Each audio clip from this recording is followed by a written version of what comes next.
Good morning everyone, welcome back to the channel. Today is a beautiful day, Saturday morning, and I'm planning to make a South Indian delicious breakfast. ஆனால் ஒரு சின்ன சிக்கல், since the weather is quite chilly today, the batter didn't ferment as expected. மாவு புளிக்கவே இல்லை. So I had to come up with a quick solution. I placed the batter near the heater பக்கத்தில் நான் மாவு வச்சதுக்கப்புறம் அது கொஞ்சமாக புளிச்சிச்சு. ஸோ இன்றைக்கி நம்ம சாம்பார் எப்படி பண்ணுறதுன்னு பார்க்கலாமா? குயிக்காக இட்லி சாம்பார் எப்படி பண்ணுறதுன்னு பார்க்கலாம். ஒரு குக்கரில் 1/2 கப் ஆஃப் தால் ஆட் பண்ணிக்கோங்க. அட்லீஸ்ட் 5 மினிட்ஸ் மட்டும் ஊற வச்சுட்டு அதுக்கப்புறம் ஆட் பண்ணிக்கோங்க. And then onion, tomato, ginger, garlic தனியாக கட் பண்ணி ஆட் பண்ணிக்கோங்க. சால்ட்டு, அப்புறம் சாம்பார் மசாலா, அண்ட் தென் மஞ்சத்தூள் ஆட் பண்ணிக்கோங்க.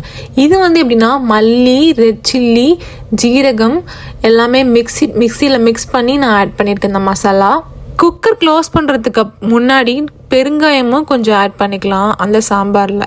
அது நல்லா க்ளோஸ் பண்ணிவிட்டு ஒரு 4 விசிலுக்கு அப்புறமா இறக்கிட்டு அண்ட் தென் அடுத்தது பக்கமாக நான் இட்லி ஊற்ற ஆரம்பிச்சிட்டேன். இன்றைக்கி சாட்டர்டே மார்னிங்.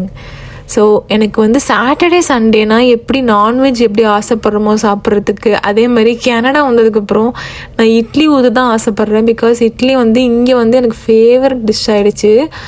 என்னோட இட்லி ஸ்டீமர் கொஞ்சம் பெருசுன்றதுனால முன்னாடி நல்லா கொதிக்க வச்சுட்டு அதுக்கப்புறம் தான் இட்லி ஊற்றினேன். அண்ட் தென் தனியாக ஒரு பேனில் சாம்பார் வெள்ளம் வெந்ததுக்கப்புறமா அதில் தாளிச்சிக்கோங்க. ஒரு பேனில் அதில் நான் ஆட் பண்ணலையா மசாலா, அதில் கொஞ்சம் மீதி இருந்துச்சு. ஸோ அதில் வாட்டரை ஆட் பண்ணி அதை கொதிக்க வச்சுக்கிட்டேன். அதுக்கப்புறம் நம்ம ஆட் பண்ணிக்கணும் மசாலா, அந்த சாம்பார் பருப்பை ஆட் பண்ணிவிட்டு புளி கொஞ்சம் ஆட் பண்ணிவிட்டு லாஸ்ட்டாக இறக்கும் போது கொஞ்சமாக வெல்லம் ஆட் பண்ணி இறக்கிக்கலாம். இந்த ப்ளஃபியான இட்லியோட சாம்பார் வச்சு இந்த காம்பினேஷன் யாருக்கெல்லாம் பிடிக்கும்ன்றத மறக்காமல் கீழே கமெண்ட் பண்ணுங்கள். If you found this video helpful and professional for you, then please subscribe our channel. என்னோட ஸ்டோரி உங்ககிட்ட ஷேர் பண்ணணும்னு நினைக்கிறேன். பிகாஸ் நான் ஸ்கூல் போகும்போது எங்கள் அம்மா 7 days நான் ஸ்கூலில் அதில் 2 days 3 daysக்கு இட்லி தான் தருவாங்க.